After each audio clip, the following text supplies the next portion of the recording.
Hello மக்களே, welcome back to our channel. இன்றைக்கி நம்ம Harry Potter and the philosopher's stone புக்கில் சாப்டர் 10 ஹாலோவீன் பார்ட் 1 பார்க்கலாம். அதுக்கு முன்னாடி நம்ம இன்ஸ்டாகிராம் அக்கௌண்ட்டும் ஓப்பன் பண்ணியிருக்கோம். ஸோ அதில் அப்டேட்ஸ்னால் நம்ம கொடுப்போம். ஸோ அதையும் நீங்கள் போய் ஃபாலோ பண்ணிக்கோங்க. Let's get started.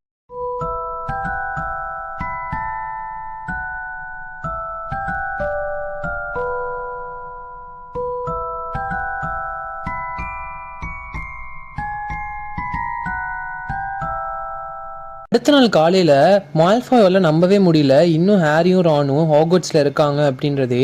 ஹாரியும் ரானும் நினச்சாங்க அந்த மூணுத்தில் நாயை பார்த்தது ஒரு மிகப்பெரிய அட்வென்ச்சராக இருந்துச்சு அப்படின்னு. அந்த நெக்ஸ்ட் டேக்குள்ள அந்த மீன் டைமில் ஹாரி ரான்ட்ட சொல்லிட்டு இருந்தான், இந்த மாதிரி அது அந்த பார்சலாக தான் இருக்கும், கிரிங்காட்ஸ்லேருந்து ஹேக்ரிட் எடுத்துகிட்டு வந்தது அப்படின்றதெல்லாம் ரான்ட்ட சொல்லிட்டு இருந்தான். ரெண்டு பேரும் யோசிச்சுட்டு இருந்தாங்க, அப்படி என்ன வேல்யூபிளான பொருளுக்கு இவ்வளோ ப்ரொடெக்ஷன் தேவைப்படுது அப்படின்னு யோசிச்சுட்டு இருந்தாங்க. ரான் சொன்னால் அது வேல்யூபிளாக இருக்கணும், இல்லாட்டி டேஞ்சரஸாக இருக்கணும் அப்படின்னு சொன்னா. ஹாரி சொன்னா இல்ல, அது ஒருவேளை ரெண்டுமாவே இருந்தா அப்படின்ற மாதிரி சொன்னா. அவங்களுக்கு தெரிஞ்ச ஒரே விஷயம் ஒரு மிஸ்டீரியஸான பொருள் 2 இன்ச்சுக்கு இருக்கு, அவ்வளவுதான் அவங்களுக்கு தெரியும். அவங்களுக்கு ஃபர்தர் க்ளூஸும் இல்லை, அதை வச்சு அவங்களால எதுவும் கண்டுபிடிக்க முடியல. நெவிலுக்கும் ஹெர்மோனிக்கும் அவ்வளவா இதுல இன்ட்ரெஸ்ட் இல்லை. ஏன்னா நெவில் அதை பார்த்துட்டு பயந்துட்டு இனிமே அந்த பக்கமே போகக்கூடாது அப்படின்னு முடிவு பண்ணிட்டான். ஹெர்மோனி ஏற்கனவே ஹாரிட்டையும் ரான்ட்டையும் பேசக்கூடாது அப்படின்னு நினைச்சிட்டு இருந்துச்சு. இப்போ இது வேற ஆட் ஆயிடுச்சு, அதனால பேசவே இல்லை. எப்பயும் போல அந்த அவுல் போஸ்ட்லாம் ஆந்தைகள் எடுத்துட்டு வந்துட்டு இருந்துச்சு. ஆனா எல்லாரோட கண்ணுமே அந்த தின் பேக்கேஜில் இருந்த 6 ஆந்தைகள் கொண்டு வந்த அந்த ஒரு பார்சல் மேலே தான் இருந்துச்சு. அந்த பார்சல் டக்குன்னு ஹாரிக்கு முன்னாடி போட்டுருச்சு. ஹாரியோட பேக்கன் தரையில் விழுந்துருச்சு. இன்னொரு ஆந்தை அந்த பார்சல் மேலே ஒரு லெட்டரை போட்டுச்சு.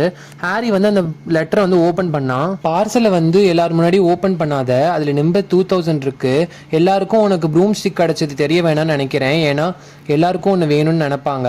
ஆலிவர் வுட் இன்னைக்கு ராத்திரி உன்னை பார்க்க வரான், குட்ரிச் பிச்சில் 7 மணிக்கு உன்னோட ட்ரைனிங்காக அப்படின்னு ப்ரொஃபசர் மெகானகல் எழுதியிருந்தாங்க அந்த லெட்டர்ல. ஹாரி அந்த லெட்டரை ரானுக்கு படிக்க கொடுத்தான். ரான் அதை படிச்சுட்டு நம்பர் 2000 நான் அதை தொட்டு கூட பார்த்தது இல்லைன்னு 2 பேரும் வேக வேகமா ஹால்ல இருந்து போனாங்க. ஏன்னா அவங்க ஃபர்ஸ்ட் லெசன் ஸ்டார்ட் ஆகிறதுக்கு முன்னாடி ஒரு பிரைவேட்டான ரூம்ல திறந்து பார்க்கலாம் அப்படின்னு போனாங்க.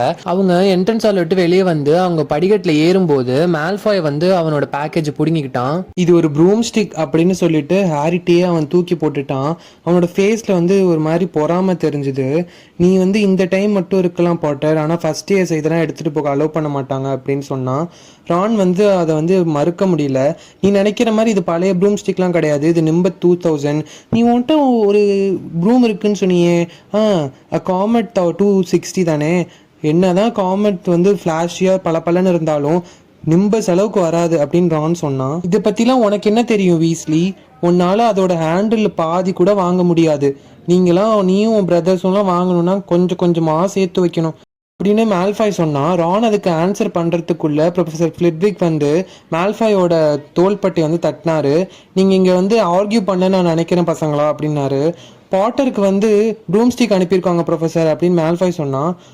ஆமாம் எனக்கு தெரியும் அப்படின்னு ப்ரொஃபஸர் ஃப்ளிட்விக் சொன்னார். ப்ரொஃபஸர் மெகானகல் என்கிட்ட சொன்னாங்க எல்லாத்த பற்றியும் அப்படின்னு சொன்னாங்க. இது என்ன மாடல் அது அப்படின்னு கேட்டார். நம்பர் 2000 சார் அப்படின்னு ஹாரி சொன்னால். இப்போ மால்ஃபாயோட முகமே ரொம்ப கொடூரமாக மாறிடுச்சு. ஹாரி அதை பார்த்து சிரிக்கக்கூடாது அப்படின்னே இருந்தான். அவன் இன்னொன்று சொன்னான், நான் மால்ஃபாய்க்கு ரொம்ப தேங்க்ஸ் சொல்லிக்கிறேன் சார், ஏன்னா அவனால தான் நான் இது வாங்கினேன் அப்படின்னு சொன்னான். அதுக்கப்புறம் ஹாரியும் ரானும் மேலே படிக்கட்டில் ஏறி போயிட்டாங்க. மால்ஃபாய் பற்றி சிரிச்சுட்டே போயிட்டு இருந்தாங்க. மால்ஃபாய்க்கு ஒன்றுமே புரியல, ரொம்ப குழப்பமாகவே இருந்துச்சு. ஏன்னா ஹாரி கிரிஃபிண்டோர் டீமில் செலக்ட் ஆனது எதுவுமே மால்ஃபாய்க்கு தெரியாது, அதனால அவனுக்கு எதுவுமே புரியல. அப்புறம் ஹாரி சொல்லிட்டு வந்துட்டு இருந்தான், ஆமாம் அது உண்மைதான், ஏன்னா மால்ஃபாயோல தான் எனக்கு இந்த ப்ரூம் ஸ்டிக்கே கிடச்சிது. அவன் மட்டும் நெவிலோட ரிமெம்பரில் திருடாமல் இருந்திருந்தானா நான் டீம்லேயே சேர்ந்திருக்க மாட்டேன் அப்படின்னு சொல்லிட்டு வந்துட்டு இருந்தான். ஸோ நீ ரூல் பிரேக் பண்ணதுக்கு கிடைச்ச பரிசுன்னு நினைக்கிறியா அப்படின்னு ஒரு வாய்ஸ் பின்னாடியிலேருந்து கேட்டுச்சு. அது ஹெர்மோனியோட வாய்ஸ் தான். அவளுக்கு ஏதோ இதில் விருப்பம் இல்லாத மாதிரியே அவள் அந்த ஹாரி பார்சல் பார்த்துட்டு இருந்தா. அதுக்கப்புறமா நீ எங்கள்கிட்ட பேச மாட்டேன்னு நினச்சேன் அப்படின்னு ஹாரி சொன்னான். ஆமாம் பேசாத, அதுதான் எங்களுக்கு நல்லதா இருக்கு அப்படின்னு ரான் சொன்னா. உடனே ஹெர்மோயினி டக்குன்னு வேகமா கிளம்பி போயிட்டா அவங்கள்ட்ட பேசாம. ஹாரிக்கு வந்து இன்னைக்கு அவனோட லெசன்ஸில் கான்சென்ட்ரேட் பண்ணுறதுக்கே கஷ்டமாக இருந்துச்சு. ஏன்னா வந்து அவனோட டார்மெண்ட்ரியில் அவன் பெட்டுக்கு கீழே வச்சிருக்க அந்த பார்சலை அவனுக்கு பிரிக்கணும்னு ஆசையாக இருந்துச்சு. அதுக்கப்புறம் அவன் ராத்திரி கற்றுக்க போகிற அந்த குட்ரிச் பிச்சில் கற்றுக்க போகிற அந்த விஷயங்களெல்லாம் நினச்சி அவன் ரொம்ப எக்ஸைட்டடாக இருந்தான்.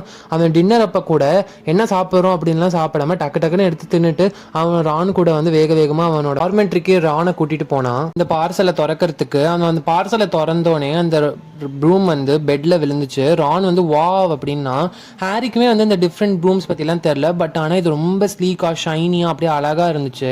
அதோட அந்த டெய்லாம் கூட அப்படியே நீட்டாக இருந்துச்சு. அதில் ஒரு முனையில் வந்து நிம்பஸ் 2000 எழுதியிருந்துச்சு கோல்டு கலரில். 7 மணிக்கு ஹாரி வந்து அந்த கேஸில் விட்டு வெளியே வந்து குட்ரிச் பிச்சுக்கு போனால் அவன் வந்து இது வரைக்கும் இவ்வளோ பெரிய ஸ்டேடியமே பார்த்ததில்ல. நூற்றுக்கணக்கான சீட்ஸ் வந்து அவ்வளோ மேலே இருந்துச்சு. அதில் ஈஸியாக பார்க்கலாம் என்ன நடக்குதுன்னு மேட்ச்சில். அந்த கிரவுண்டோட 2 சைட்லேயுமே 3 கோல் போஸ்ட் இருந்துச்சு. அப்படியே கோல்டன் கலரில் இருந்துச்சு. இதெல்லாம் அந்த மனுஷங்க வேர்ல்டில் வந்து இந்த குழந்தைங்கலாம் பபுள் விடுவாங்கள்ல, அதுக்கு ஒரு ஹூக் மாதிரி இருக்கும்ல, அந்த மாதிரி இருந்துச்சு. ஒவ்வொன்றும் வந்து 50 அடி வுட்டு வர வரைக்கும் அவனால் வெயிட் பண்ண முடியல. உடனே வந்து அவன் ப்ரூம் ஸ்டிக்கை எடுத்து பறக்க ஆரம்பிச்சான். என்ன ஃபீல், ரொம்ப ஸ்மூத்தாக இருந்துச்சு. அந்த கோல் போஸ்ட்குள்ளெல்லாம் போயிட்டு வந்துட்டு இருந்தான். லைட்டாக டச் பண்ணுற போதே அந்த நிம்பஸ் 2000 வந்து ஈஸியாக போயிட்டு இருந்துச்சு. அவன் வந்து ஜாலியாக பறந்துட்டு இருந்தான். அப்போ வந்து ஆலிவர் ஒன்று வந்துட்டான். ஹே பாட்டர் கீழே வா அப்படின்னு சொன்னான். உடனே இவனும் வந்து கீழே வந்துட்டான். ஆலிவர் ஒரு கையில் ஒரு உட்டன் பொட்டி வச்சுருந்தான். Very nice. நான் மெகானகல் சொன்னதை கேட்டேன். அவங்க சொன்னாங்க நீ நேச்சுரலாகவே டேலண்டட் அப்படின்னு. ஆமாம், நான் இப்போ வந்து உனக்கு ரூல்ஸ் மட்டும் டீச் பண்ணுறேன். அதுக்கப்புறம் நீ வந்து டீம் ப்ராக்டிஸில் ஜாயின் பண்ணிக்கோ. வாரத்துக்கு 3 தடவை நடக்கும் அப்படின்னு சொன்னான். அதுக்கப்புறம் ஆலிவர் வுட் வந்து அவன் வச்சிருந்த பொட்டியை திறந்தான். அதில் வந்து 4 வித்தியாசமான பால் இருந்துச்சு. ரைட், குவிட்ரிச் வந்து ரொம்ப ஈஸி தான் புரிஞ்சுக்கிறதுக்கு. அது விளையாடுறதுக்கு கஷ்டமாக இருக்கலாம், பட் ஆனால் புரிஞ்சுக்கிறதுக்கு ஈஸி. மொத்தம் வந்து 7 பிளேயர்ஸ், 3 பேர் வந்து சேசர்ஸ், 3 பேர் வந்து சேசர்ஸ் அப்படின்னு ஹாரி வந்து வுட்டு சொல்ல ரிப்பீட் பண்ணான். வுட்டு வந்து அந்த பொட்டிக்குள்ள இருந்து ஒரு ஃபுட்பால் சைஸ்க்கு ஒரு ரெட் கலர் பால் எடுத்தான். இதுக்கு பேர் தான் குவாஃபுல். சேசர்ஸ் வந்து மாற்றி மாற்றி இந்த குவாஃபுலை வந்து அந்த ஹூப்குள்ளே போட்டு ட்ரை பண்ணுவாங்க. ஒரு தடவை ஹூப்குள்ளே போட்டாங்கன்னா அவங்களுக்கு வந்து 10 பாயிண்ட்ஸ் கிடைக்கும். புரிஞ்சுதா அப்படின்னு கேட்டான். சேசர்ஸ் வந்து குவாஃபில் வந்து அந்த ஹூப்ஸ்குள்ளே போடுவாங்க ஸ்கோர் பண்ணுறதுக்கு அப்படின்னு ஹாரி வந்து திருப்பி சொன்னான். அப்படின்னா இது வந்து பாஸ்கெட் பால் மாதிரி ப்ரூம் ஸ்டிக்கில் 6 ஹூப்ஸ் வச்சு விளாடணும் அப்படி தானே அப்படின்னு சொன்னான்.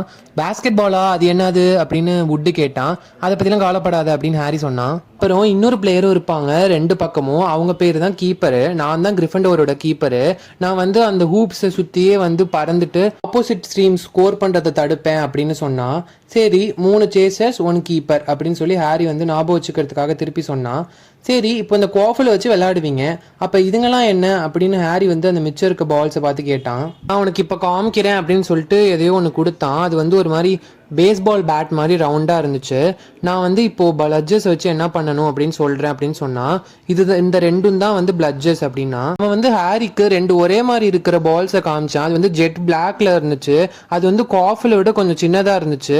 அதுங்க வந்து ரொம்ப ஒரு மாதிரி கட்டி வைக்கப்பட்டிருந்துச்சு. அதுலேருந்து வெளியே வரணும்னு துடிச்சுக்கிட்டு அப்படியே அசைஞ்சுக்கிட்டே இருந்துச்சு அதுங்க. பின்னாடி போ ஹாரி அப்படின்னு வுட் வந்து ஹாரியை வார்ன் பண்ணா. அப்புறம் அந்த பிளட்ஜரை வந்து ஓப்பன் பண்ணி விட்டோன்னே அது அப்படியே வேகமாக மேலே போய் ஹாரியோட மூஞ்சி நோக்கி வந்து ஹாரி வந்து ஒரே அடி அடிச்சுட்டான். அது அப்படியே ஜிக்ஸாக்கா போயிடுச்சு.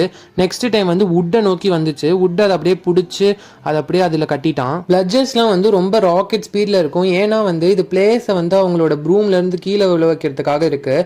அதுக்கு தான் வந்து ஒவ்வொரு டீம்லேயும் 2 பீட்டர்ஸ் இருப்பாங்க. நம்மளுக்கு வந்து அந்த வீஸ்லி ட்வின்ஸ் தான் வந்து பீட்டர்ஸு. அவங்க வந்து என்ன பண்ணுவாங்கன்னா அவங்க டீமை வந்து இந்த பிளட்ஜர்ஸ்லேருந்து பாதுகாப்பாங்க. அதே சமயம் ஆப்போசிட் டீமில் இருக்கிறவங்கள அந்த பிளட்ஜரால் தாக்க வைப்பாங்க. அந்த பிளட்ஜரை அவங்க சைடு அனுப்பி விட்டு அவங்கள விளையாடுற மாதிரி பண்ணுவாங்க. புரிஞ்சுதா அப்படின்னு அவன் கேட்டான். ஹாரி வந்து 3 சேசஸ் இருப்பாங்க. அவங்க வந்து கோஃபில் வச்சு ஸ்கோர் பண்ண ட்ரை பண்ணுவாங்க. அதுக்கப்புறம் கீப்பர் வந்து கோல் போஸ்ட் வந்து கார்ட் பண்ணுவார். பீட்டர்ஸ் வந்து பிளட்ஜர்ஸ் வந்து அவங்க டீம் தாக்காமல் சேவ் பண்ணுவாங்க அப்படின்னு மாதிரி சொன்னான். வெரி குட் அப்படின்னு வுட்டு சொன்னான். ஆமாம், இந்த பிளட்ஜர்ஸ் யாரையாவது கொண்டிருக்கா அப்படின்னு ஹாரி கேட்டான். ஹாக்வர்ட்ஸில் இது வரைக்கும் கொன்னதில்லை, ஆனால் நிறைய பேரோட ஜாஸ்லாம் உடஞ்சிருக்கு. அதுக்கு மேலே மோசமாக எதுவும் நடந்ததில்லை அப்படின்னு சொன்னான். அதுக்கப்புறம் லாஸ்ட் மெம்பர் சீக்கர், அதுதான் நீ. அப்புறம் நீ இந்த குவாஃபில் பிளட்ஜர்ஸ் பற்றிலாம் கவலைப்பட வேணாம், அன்லெஸ் அது என்னோட தலையை உடைக்கிற வரைக்கும் அப்படின்னு சொன்னான். கவலைப்படாத, வீஸ்லிஸ் வந்து ரொம்ப நல்லா விளையாடுவாங்களே, அவங்களே ஒரு ஹியூமன் பிளட்ஜர்ஸ் மாதிரி தான் அப்படின்னு சொன்னான். வுட் வந்து அந்த பொட்டியில இருந்த கடைசியான பால் எடுத்தான். அது வந்து குவாஃபில் பிளட்ஜர் கம்பேர் பண்ண விட ரொம்ப குட்டியா இருந்துச்சு. ஒரு பெரிய வால்நட் சைஸ்ல இருந்துச்சு. கோல்டன் கலர்ல இருந்துச்சு. சில்வர் விங்ஸோட இருந்துச்சு. இதுதான் வந்து கோல்டன் ஸ்னிட்ச்.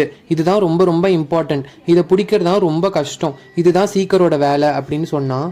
சேசர்ஸ், பீட்டர்ஸ், பிளட்ஜர்ஸ், குவாஃபில் இதுக்கெல்லாம் மத்தியில் இன்னொரு டீமோட சீக்கர் இதை கண்டுபிடிக்கிறதுக்கு முன்னாடி நீ கண்டுபிடிக்கணும். எந்த சீக்கர் வந்து இந்த கோல்டன் ஸ்னிட்சை வந்து பிடிக்கிறாங்களோ அவங்களுக்கு வந்து அந்த டீமுக்கு வந்து 150 பாயிண்ட்ஸ் கிடைக்கும் அப்படின்னு சொன்னான். சீக்கர் வந்து ஸ்னிட்சை பிடிச்சாதான் கேம் வந்து நிற்கும், இல்லாட்டி அது வந்து பல மணி நேரம் போயிட்டே இருக்கும். இது வரைக்கும் ரெக்கார்டு வந்து 3 மாதம் இந்த கேம் நடந்திருக்கு. ஏன்னா பிளேயர்ஸ்லாம் சப்ஸ்டிடியூட் பண்ணி பண்ணி பண்ணி பண்ணி 3 மாதம் நடந்திருக்கு. ஸோ ஸ்னிட்சு வந்து ஸ்டீக்கர்ஸ் பிடிச்சாதான் கேம் நிற்கும் அப்படின்னு சொன்னான். அவ்வளோதான். ஏதாவது கொஸ்டின்ஸ் இருக்கா அப்படின்னு சொன்னான் வுட்டு. ஹாரி வந்து இல்லைன்னு தலையாட்டினா. ஹாரிக்கு வந்து இப்போ என்ன பண்ணணும்னு புரிஞ்சிருச்சு. சரி, இப்போ வந்து நம்ம ஸ்னிட்சை வச்சு ப்ராக்டிஸ் பண்ண முடியாது, ஏன்னா இருட்டாயிடுச்சு, இது வந்து ஈஸியாக தொலைஞ்சிரும், அதனால் நம்ம இதுங்களை வச்சு ப்ராக்டிஸ் பண்ணலான்னு சொன்னால் அவன் வந்து ஒரு பேகு ஃபுல்லாக இந்த நார்மலாக அந்த கோல்ஃப் பால்ஸ் இருக்குல்ல அதை வச்சுருந்தான். அதுக்கப்புறம் 2 பேருமே ப்ளூமில் பறந்தாங்க. வுட்டு வந்து எவ்வளோ வேகமாக முடியுமோ அந்த கோல்ஃப் பால்லாம் ஹாரி மேலே தூக்கி போட்டுகிட்டே இருந்தான். எல்லா டைரெக்ஷன்லையும் போட்டான். ஆனால் ஹாரி வந்து ஒன்றை கூட மிஸ் பண்ணல. வுட்டு வந்து ரொம்ப சந்தோஷப்பட்டான். 1/2 மணி நேரம் கழிச்சு ரொம்ப இருட்டிருச்சு, அதனால் அவங்களால இன்னும் கண்டினியூ பண்ண முடியல. வுட்டு சொன்னான், இந்த வருஷம் குவிடிச் கப்பில் நம்ம பேர் தான் எழுதியிருக்க போகுது அப்படின்னு சொன்னான் சந்தோஷமா. அதுக்கப்புறம் 2 பேரும் கேசலுக்கு நடந்து போயிட்டு இருந்தாங்க. போகிற வழியில் வந்து நீ சார்லி வீஸ்லியோட நல்லா விளாண்டா கூட நான் சர்ப்ரைஸ் ஆக மாட்டேன், அவன் வந்து நல்லா விளாடுவான், அவன் மட்டும் இப்போது டிராகன்ஸ் பின்னாடி போகாமல் இருந்திருந்தானா இங்கிலாந்து டீமுக்காக விளாண்டுருப்பான் அப்படின்னு சொன்னான் வுட்டு. ஹாரி வந்து ரொம்பவே பிஸி ஆகிட்டான். குவிடிச் ப்ராக்டிஸ் இருக்குது, வாரத்துக்கு 3 தடவை, அது இல்லாமல் ஹோம்ஒர்க் இருக்குது. ஹாரியால் நம்பவே முடியல. அவன் 2 மாதம் ஹாக்வர்ட்ஸில் இருந்துட்டான். அந்த கேசல் வந்து அவனுக்கு வீடு மாதிரியே ஆகிடுச்சு. ப்ரைவேட் டிரைவை விட ஹாரிக்கு அந்த ஹாக்வர்ட்ஸ் கேசல் தான் வீடு மாதிரி இருக்குது. அவனோட லெசன்ஸுமே வந்து ரொம்ப இன்ட்ரெஸ்டிங்காக ஆரம்பிச்சிருச்சு. அவங்களோட பேசிக்ஸ்லாம் வந்து அவங்க ஸ்ட்ராங் பண்ணிட்டாங்க. ஹாலோவின் அன்னைக்கு காலையில் எல்லாரும் ரொம்ப அருமையான வாசனையோட தான் எந்திரிச்சாங்க. பம்கின் வேஃப்டிங் பேக் பண்ணுற ஸ்மெல்லு காரிடோர் ஃபுல்லாக இருந்துச்சு. அதை விட ரொம்ப சந்தோஷமாக ப்ரொஃபஸர் ஃப்ளிட்விக் வந்து சாம்ஸ் கிளாஸ் அறிவிச்சிருந்தாரு. இப்போ நீங்கள் வந்து பேசிக்ஸ்லாம் கற்றுட்டீங்க, ஸோ வந்து இப்போ நீங்கள் வந்து ஆப்ஜெக்ட்ஸை பறக்க வைக்கிறதுக்கு தயாராகுங்க அன்னைக்குன்னு சொன்னார். ஏன்னா எல்லாருமே வந்து அதுக்கு தான் ஈகராக காத்துட்டு இருந்தாங்க. ப்ரொஃபஸர் ஃப்ளிட்விக் வந்து 2 பேராக பேர் பண்ணி விட்டாரு. ஹாரியோட பார்ட்னர் வந்து சீமஸ் ஃபினிகன். அவனுக்கு வந்து ரிலீஃபாக இருந்துச்சு நெவில் வரலன்னு. நான் வந்து ஹெர்மோயினி கூட தான் ஒர்க் பண்ணி ஆகணும், அப்படிதான் அவர் பேர் பண்ணியிருந்தாரு. யார் மேலே கோவமாக இருக்காங்கன்னு சொல்கிறதே கஷ்டமாக இருந்துச்சு. அந்த பேர் 2 பேருமே மூஞ்சி திருப்பிட்டு இருந்தாங்க. அவள் வந்து ஹெர்மோயினி வந்து ஹாரி கூடயும் ரான் கூடயும் பேசவே இல்லை, ஹாரியோட ப்ளூம் ஸ்டிக் வந்த அன்னிலேருந்து. இப்போது மறந்துடாதீங்க, நம்ம வந்து கை மூமெண்ட்ஸ்லாம் ப்ராக்டிஸ் பண்ணிட்டோம். ஸ்விஷ் அண்ட் ஃப்ளெக் இதை வந்து கரெக்டாக பண்ணணும். அதே மாதிரி மேஜிக்கல் வேர்ட்ஸும் ரொம்ப ரொம்ப இம்பார்ட்டன்ட். ஒரு தடவை விசார்ட் ப்ரூஃபியோ அப்படின்ற வேர்டுக்கு ஒருத்தன் எஃப்க்கு பதிலாக எஸ்ஸை சொன்னதுனால அவன் தரையில் படுத்து அவன் மேலே ஒரு பஃபலோவே இருந்துச்சு. அதனால நீங்கள் வந்து மந்திர வார்த்தைகளை சரியாக சொல்லணும் அப்படின்னு சொன்னார். அது ரொம்ப கஷ்டமாக இருந்துச்சு. ஹாரியும் சீமஸும் ஸ்விட்ச் அண்ட் ஃப்ளிக் பண்ணிகிட்டே இருந்தாங்க, ஆனால் வரல. சீமஸ் வந்து ரொம்ப கடுப்பாகி அதை வேகமாக பண்ணவும் அந்த இடமே தீ பற்றிக்குச்சு. ஹாரி வந்து அவனோட ஹேட்டை வச்சு அதை அணைச்சிட்டான்.